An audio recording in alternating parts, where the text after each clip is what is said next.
Today's trip was from Nordegg to Golden. Oh my god, it was friggin' awful. Oh man, the scenery was nice, but the weather was brutal.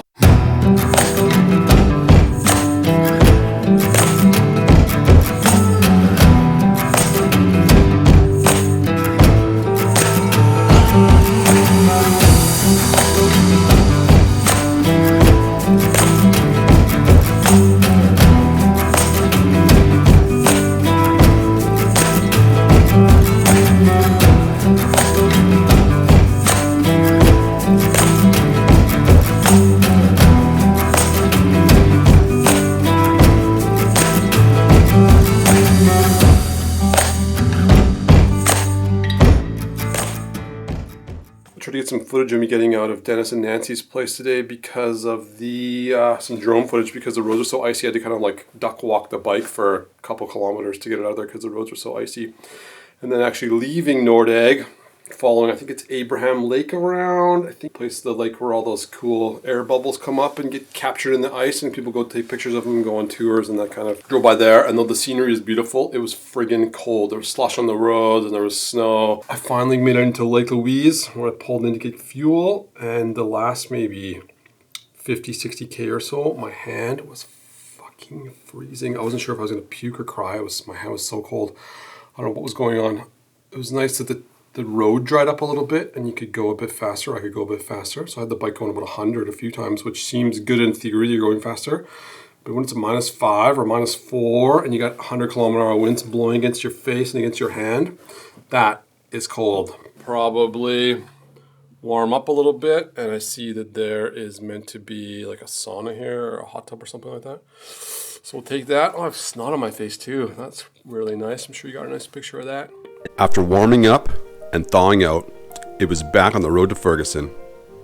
French pastry chef Pascal, the man I was supposed to meet, warned me that I might need chains or at the very least tire studs to navigate the icy roads the last 6 kilometers to his house. Luckily, by mid-afternoon, the ice had melted and we were left with a slushy route and some real adventure riding all the way to the top. Next stop, the secret Hobbit house in the woods, for some succulent salmon and my reason for coming, Pascal's Pecan Tart.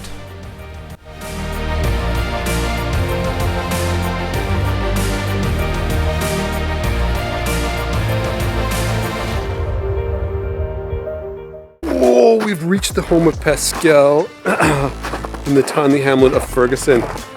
Oh my god, it's like a winter wonderland out here. There's a number of cabins and whatnot. I'm just kind of picturing like a little shack in the woods that he built, sort of handmade. But when you come around the corner of this place, it is like a little piece of magic. Look at right there behind me. It is unbelievable. There's like a tree house up in the treetop, and a sauna, and a shed full of motorbikes because the guy's cool like that. And then, as you'll see here, there's like the house, and up there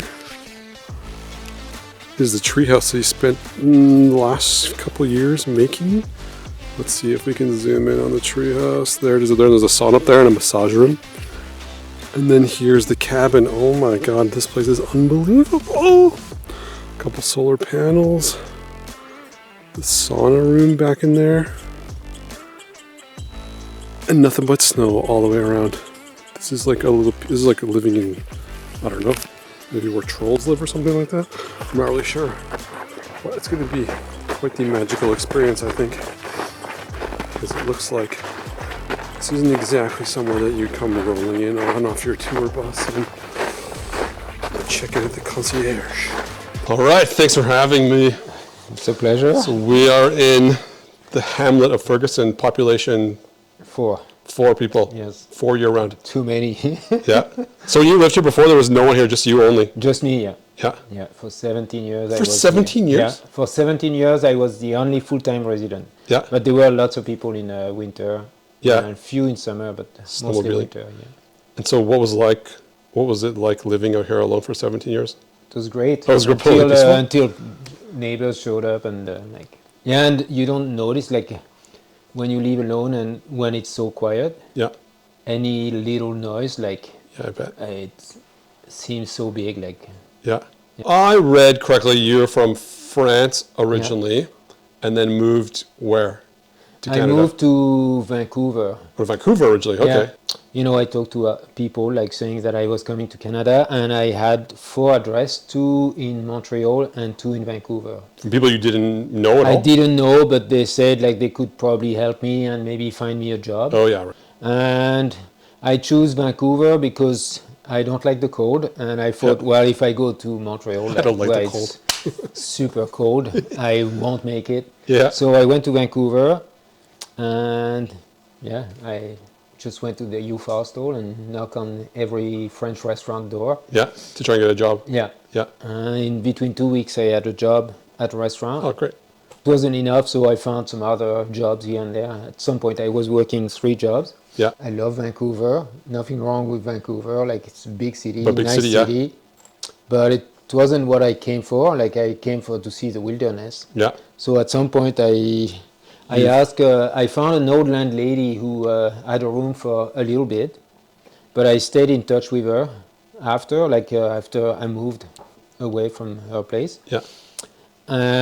I asked her. I said, "Hey, where is the true Canada? Like, I didn't come to see Vancouver. I Yeah, came right. to see the wilderness." And she thought the question was interesting, and she asked around, and one of her friends said Caslo, Yeah.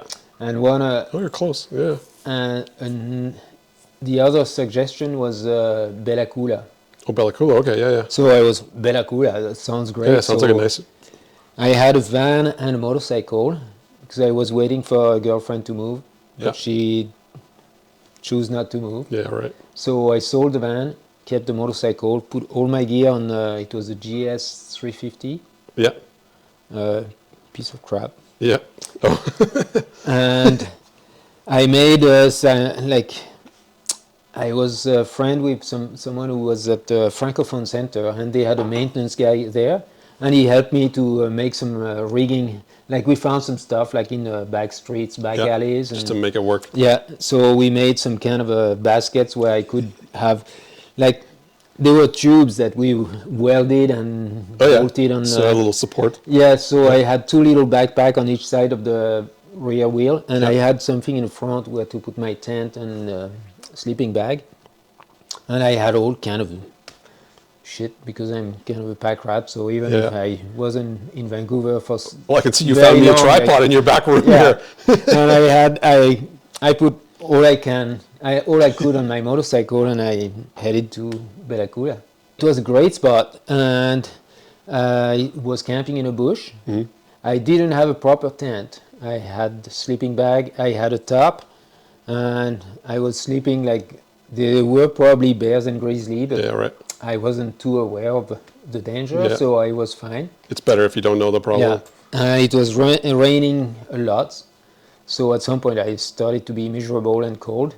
So I would go to, like coffee shop to eat, and at some point I saw a chef, like a cook in a coffee shop, that he was way behind, like he was alone and he was like in the weeds. overwhelmed. Yeah, yeah. So I told the waitress, I said, "Hey, if he needs a hand, I can cook." Yeah. So she told the cook. He came to my table, asked me if I had a resume. I wrote my resume on a piece of paper. Yeah. And I was, holy shit, like. Just a second. So he went to see his manager, who owned the hotel, I think, too. And he came to the table and asked me if I could work. And I That's said, so good. I don't want to work too much. Like, I'm here on a holiday, so 3 days a week max. Yeah. So that's what I did. And at the end, in September, like after like their summer, Yeah. they asked me if I could come back. And I said, no, like I'm going to France to work on chocolate, like making chocolates. Yeah. And I said, when I come back, I'll probably go to Whistler where I can make real money. Yeah, right. And he said, what do you call real money? So I said, what I was making in France with room and board. And he said, so you're coming back here next year? Yeah. I said, yeah, sure. That's a deal then. So, yeah. So I spent 2 summers in Bella Coola. My second year, I bought a pickup truck and I built a camper on it. and I had the canoe on top. I had a motorcycle in the back. Oh, you were I was Canadian for sure. yeah. Motorcycle, like Yeah, in no truck time, and like, canoe. Yeah. You're ready for all the adventures of Yeah. Canada. And we took a trip with a friend, a girlfriend from Vancouver, Yeah. in a Kootenays, and Yeah. that's where, Someone's that's like how I ended up in Kootenays. Ferguson. Yeah. So you just came here by mistake, or someone told you to go here? We went to. Because you have to like find this place. Like We you were went to coming the here. 𝗏𝗏𝗄𝗃, and in the 𝗏𝗏𝗄𝗃 I went for a hike. She stayed down at the parking lot. Yeah. And from the hike, I could see the 𝗏𝗏𝗄𝗃 Lodge from CMH, Oh yeah. 𝗏𝗏𝗂𝗁 company. And that's where I want to work. Like, so on the way down, I told her, I said, we have to go to a lodge, like, just bear with me. Because we were arguing lots. Yeah. And we went to the lodge, and I asked, there was a maintenance guy there, and I asked him, I said, hey, do they need baker? He said, not right now, but they're going to do a hiring session soon. Like, I thought it was 2 weeks after I asked, or something like that. Yeah. And he said, yeah, this is the number. He put it on a piece of 2x4. And I went, first, like a phone booth, I phoned and Yeah. arranged for an interview. And after that same winter, I was hired here at the 𝗏𝗏𝗂𝗁 Lodge. Okay. Yeah. Arena, and that's how I ended up here. So your first resume was on a piece of paper, and your second job was written on a piece of wood. Yeah, like the phone The number. contact. Yeah. Yeah, you don't need to be all equipped. Like, Yeah. Yeah. Right. You don't need yeah. all the You technology. just have to be there at the right time. What did you whip up here? That's Like a tapenade or something? tapenade. Yeah. It's date and olive. Yeah. And this is cream cheese with matcha and lime. What's your food education then in France? I did an apprenticeship, 2 years, as a baker, like a pastry chef. Yeah. So as a pastry chef, you learn about ice cream and chocolate as well. So if you were telling someone like what your training was, you would be a French pastry chef. Yes. Technically, this is your home, but it also doubles as a B&B. Yes. Oh, amazing. And it's made of cedar. Yeah. So that's why you can smell the cedar. Yeah, I wish you could, if someone's watching this, I wish you could smell like the house you walk in, because it smells like a hint of sauna. Like, it doesn't Yeah. smell overwhelming, but it just has a nice fresh. I've lived in big cities. I've lived in Auckland, New Zealand. I've lived in Toronto, Ontario. I've lived in Sydney, Australia. I've lived in England. All these big cities with like cars and people and bars and nightlife and that kind of thing. If someone walked in and said, I'll give you the keys to my condo in Toronto. It comes fully furnished with internet and a TV and a cell phone, and all I want is your quiet place in the woods. Would you trade them? New York, I would, because I would go to some shows. Yeah. Like places where there are a lot of shows, I would go for a week, for sure. Yeah. Yeah. But for like ever, what if say they wanted to forever? live, No. they wanted to live like No, your I lived quiet in life? London, England. Yeah. And I lived in Lyon, which is Lyon, like a big city in France. Yeah. I do miss the art, like the shows, like going for sure. to a theater, like, I mean, That'd be a great. real theater, like not movie theater, but Yeah. Live that arts. I miss, opera and stuff like that. Like here you have to drive so far to see it, and you do 200 kilometers to see one show and back 200, like it doesn't make sense. I used to go to Vancouver. I would go for 3-4 days. From here? Yeah. Yeah. I would camp at UBC, in the woods at UBC. Really? Yeah. Oh, awesome. And I would take my bicycle in my car and, like commute with the bicycle. Yeah. So I had almost zero cost.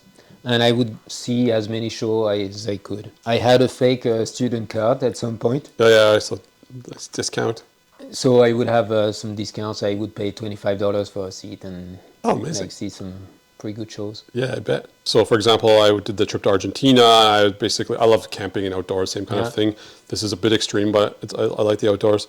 And I camped sort of basically for 2 years almost exclusively. Yeah. And it was amazing. And then I came right back from there and moved into Edmonton. Yeah. Oh, it was very difficult.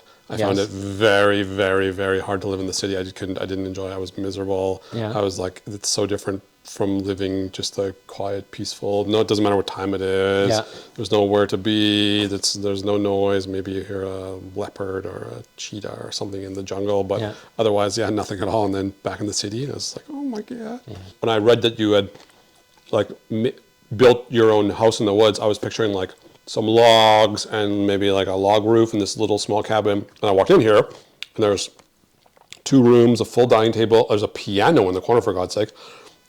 Saxophone in the other room, an old washing machine, a couple stoves, a beautiful view, an entranceway. Yeah, it's not what I was picturing. Yes, at all. well, that's good. Yeah, it's better to surprise people than yeah, having them, with huge expectation and then they're disappointed. Yeah, for sure. Someone's here, I think. Hey, Jean-Louis. Oh, you're French also? Yeah. Just the name. Yeah, in a good way, or yeah, in a bad way? The name. Just the name. I wrote some wine. You guys want to drink some wine? You like being on question and answer period? Oh no! Really? That's Are we getting interviewed? Yeah, it's very casual. It's about super casual. It's just about hanging out in the mountains. So far the questions were easy. Santé. Why do I like being here? Yeah, like what's the draw? I get it. For me, it was the mountains. Yeah. I'm a big snowboarder and sledder. Yeah. So I came for that. Really kind of fell in love with the community. Yeah, the community. It's a fucked up thing to say. I know, but No, that's funny because I walked in, but also when I came, I thought I was expecting 4 cabins and there's 12 or something like that. Yeah. 20. Oh, it's 20. Okay, yeah. And people take the time to talk and have conversations. Yeah, neighbors came over when I was out there and they were. Yeah, you get to know people. Yeah. And I think that was the biggest thing, or one of the bigger things that really I was surprised when I got here. After living in this part of the world for since 1999, 97, 20 plus years. 97, 96 actually. What is Canadian cuisine to you? Oops. Cut. Crap. When you think of a Canadian dish, what comes to mind? Dish? Yeah, when you think of a burger, salmon, poutine. Burger, salmon, and poutine. Yes, that's it. Yeah. That's all they have. Yeah. Sorry. Burger, salmon, poutine. Well, you're in the right province for salmon for sure. Burgers, I don't know, that's everywhere. Poutine. Have you had a poutine in this country where you're like, oh my god? No. This is it's all to me it's all bar food. You go everywhere and burger. Yeah. And if you want fish, it's salmon. Yeah, right. You got 3 oceans. Is there no other fish in the oceans? Just salmon? It's the fattiest one probably. It's easy to catch. But you go to halibut. You go to a French French or English market. Yeah. And you got Dover sole. You got the sole. You got the place. You got red mullet. You got John Dory. You got so many other fish. Yeah, right. Where you go, pickerel. I never seen them on the menu. No. Sorry. Oh, yeah, wherever you go, it's salmon. Yeah, right. Yeah, no, good point. Actually, that's an interesting point. That's why I like to ask people their perspective because I'm like, I know what I think of, but I'm like, what do other people think of? What do you think of? Canadian food, based on where I'm from, I would say steak and potatoes. I was going to say meat and potatoes too. What come to sort of my mind when I think of Canadian dishes for sure. So if we were back at a winery in Burgundy with your friends, sipping a nice Merlot and eating a brie cheese or a Roquefort or something like that, and someone's like, "Oh, you lived in Canada for 30 years. What is the Canadian food?" And you'd be like, "Crap, fucking bullshit." Sorry, salmon, poutine, and a bunch of other bullshit burgers. Yeah, bar food. Yeah. That night, donning his classic 𝗔𝗯cie apron and an LED headlamp, Pascal prepares a 3-course candlelit dinner for me and the neighbors, starting with baked prawns served in a decorative clamshell, followed by the now classic Canadian dish, salmon, though I was kind of expecting a flown-in Dover sole.